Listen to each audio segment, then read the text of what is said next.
No niin, täällä oltais viikon tauon jälkeen kellumassa. Lahden reissu oli sen verran moottoripainotteinen, että tänään ei kyllä moottoroida, vaikka ei liikuttais mihinkään. Kellutaan vaikka paikalla. Tarkoitus oli lähteä pohjoisiin päin Äänekoskelta, eli ultimaattinen goali oli päästä sellaiselle yleiselle saunalle kuin Viikariin tai Viikarin saarelle. Mutta katsotaan kuinka käy. Ei haittaa mitään, jos ei päästä. Kunhan nyt lillutaan. Vähän sellainen kenaakkeri keli taas, mutta katsotaan, päästään vähän tohon ulommas, että miltä näyttää.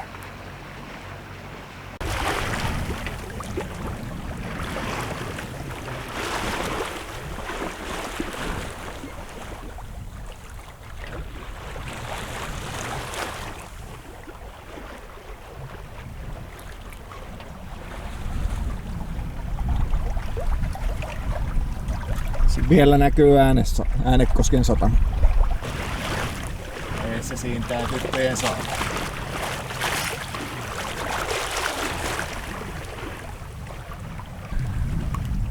Oli jo kenaakkeriakin virittelemässä tossa.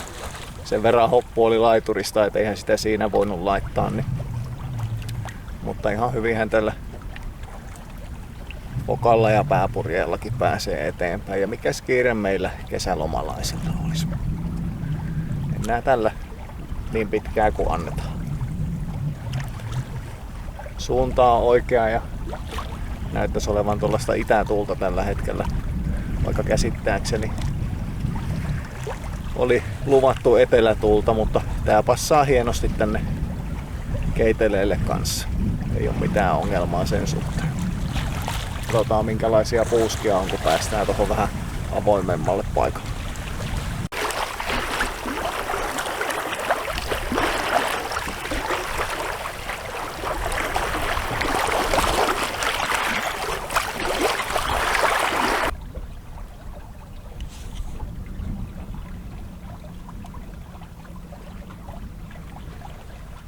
Rekolahen kohdilla ollaan, eli 2,5 mailia ollaan suurin piirtein tultu. Ei paha vauhti yhtään. Kyllähän tällä mennään hienosti. Mikäs tässä naatiskellessa?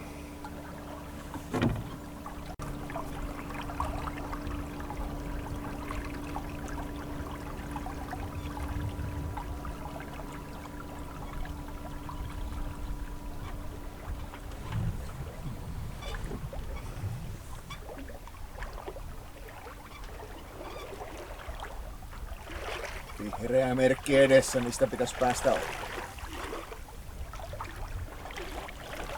Siellä Rekola.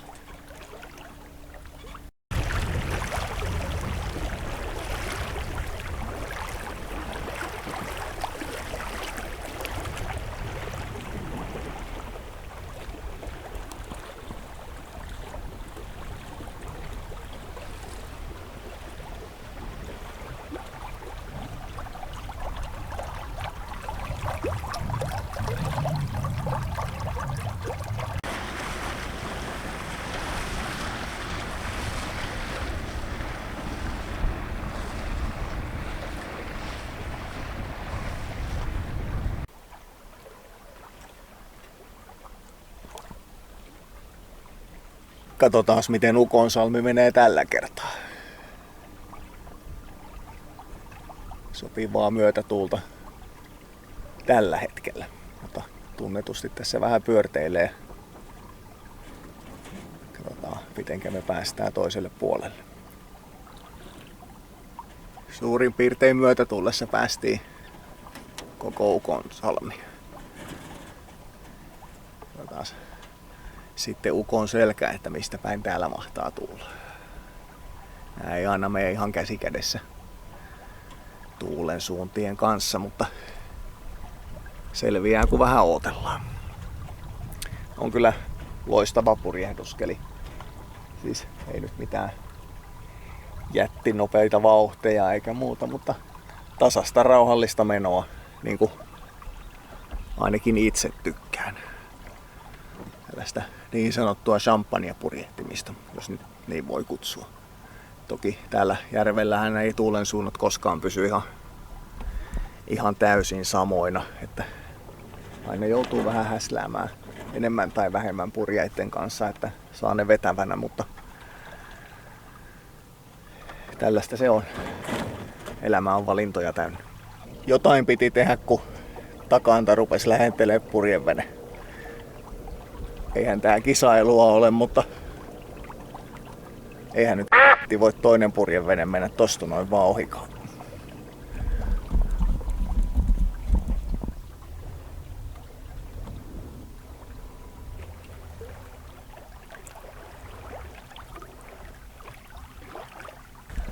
Elämme jännittäviä aikoja.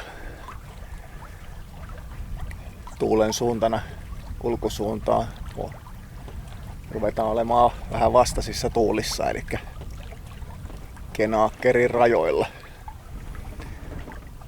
Mutta kysymys kuuluu, että siinä vaiheessa kun Kenaakkeri pitää pudottaa, niin saanko mä sen pudotettua hyvin sieltä. Yksinhän olen toki liikenteessä, että apukäsiä ei hirveästi ole saatavilla. Puuskat tulee pikkasen enemmän etelästä, niin se edesauttaa meitä pääsemään kohteeseen. Mutta katsotaan. Seuraavasta kapeikosta ei ehkä kumminkaan voida mennä Kenaakkerin kanssa, että se on pakko ennen sitä pudottaa alas ja toivotaan, että sellaista puuskaa ei tuu, että mennään kylkimyyryä lahjakkaasti. Nähtäväksi siis jää, kuinka käy. Aika lailla kohteeseen ollaan menossa, että ihan mahdottomasti ei tarvitse korjailla meidän. Moottori pitää kyllä laittaa tuohon kapeikkoon päälle, että varmuuden vuoksi, vaikka yritetäänkin purjeilla mennä.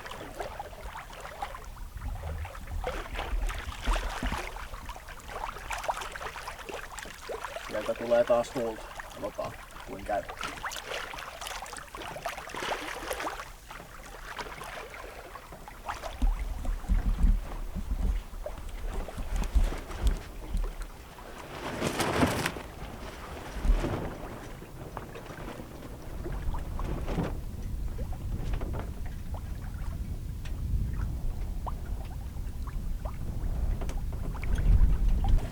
No niin, Kenaakkeri alhaalla onnistuneesti. Toinen purjevene meni kyllä siinä vaiheessa ohi, kun loppu Kenaakkerin veto ja mentiin pelkällä isolla. Mutta katsotaan kuin jatkossa käy. Tuulen suunta nyt meillä on aika optimaalinen tonne leikkaukseen ja toinen purjevene menee tuossa eellä ei niin hyvään kulmaan. Mutta nähtäväksi jää.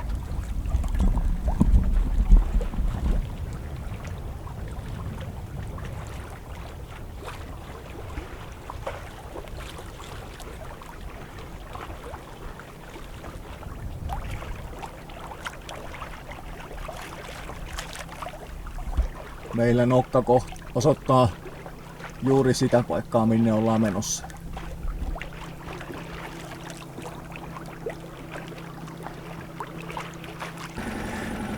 Saatiin Suzukikin päälle. Tuli sen verran hyvä tyynikohta tässä, että varmuuden vuoksi. Never know what you're gonna get. Koskaan ei tiedä, mitä eessä tulee. Nyt taas täyttyy vähän tuulta. Tai sitten ei. Nokka edelleen suurin piirtein kohti oikeata suuntaa. Ja vaihe on vapaalla. Trust me.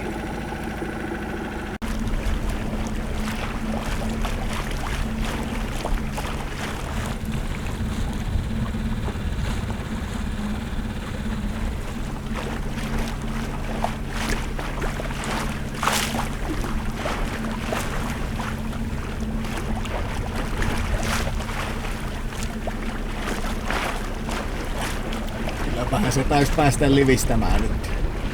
Sen verran isompi vene kyseessä, että ihan turha tällaisella 24-jalkaisella kilpailla. Mielenkiinnolla odotellaan mitä nämä tekee tuolta toista reittiä tulevat. 2 vesijettiä ja moottorivettä. Samasta reiästä ollaan menossa. Siinä on kapeikko, mistä meidän pitäisi mennä. Etelämerkki edessä. Se pitää kiertää luonnollisesti. Sitten on vihreä ja punainen edessä. Ainakin etumainen purjevene pääsee hienosti ja tuulikulma näyttäisi vähän siltä, että sellaista suurin piirtein myötäistä olisi luvassa. Katsotaan, kun päästään sisään.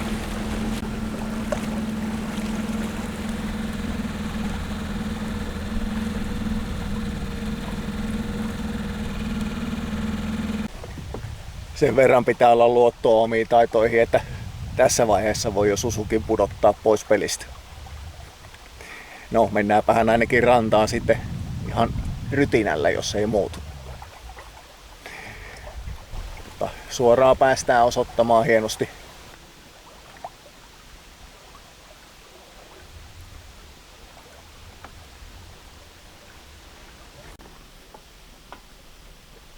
Tässä on nyt jo hyvää ääniefektiä. Haapojen lehet havisee rannassa tuulesta ja täydessä hiljaisuudessa livutaan tästä kanavaa pitkin.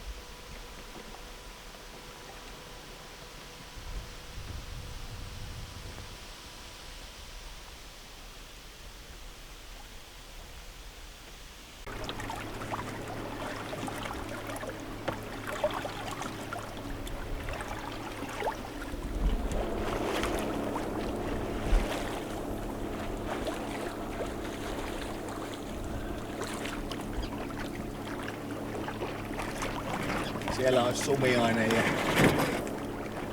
me mennään Matilan Serlälle ja kohti Matilan virtaa. No niin. Siitä kapeikosta selvittiin. Nyt ollaan.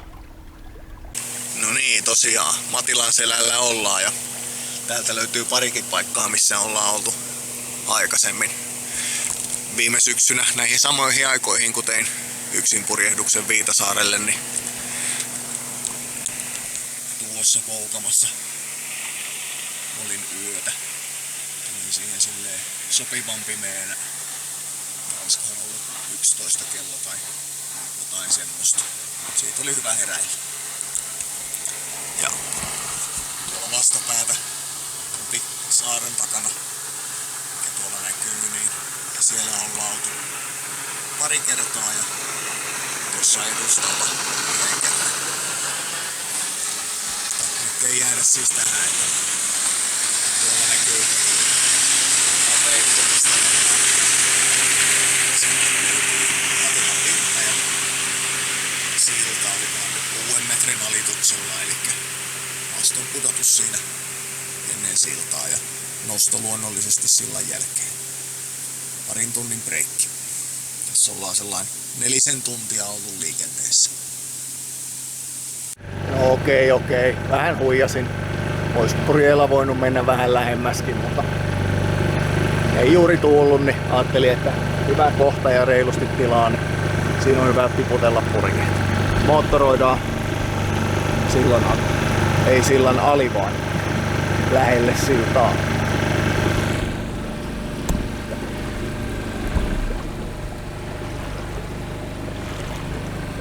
No niin, Matilan virralla ollaan sillan kohdilla ja mastois alhaalla, niin kuin taustalta näkyy.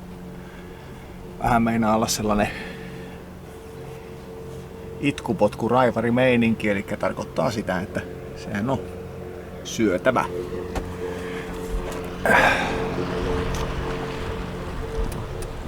Moottoroidaan tonne toiselle puolelle, niin homma onnistuu.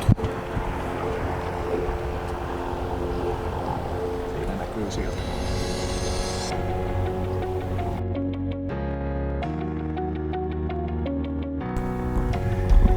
Nonni, matka jatkuu. Matilan virta jäi siis taakse. Purjeet ylhäällä ja ei kun nokka kohti Viitasaarta. Tuolta löytyy laituri. Kiitos, että katselit. Seuraavassa jaksossa päästään jo Viukariin.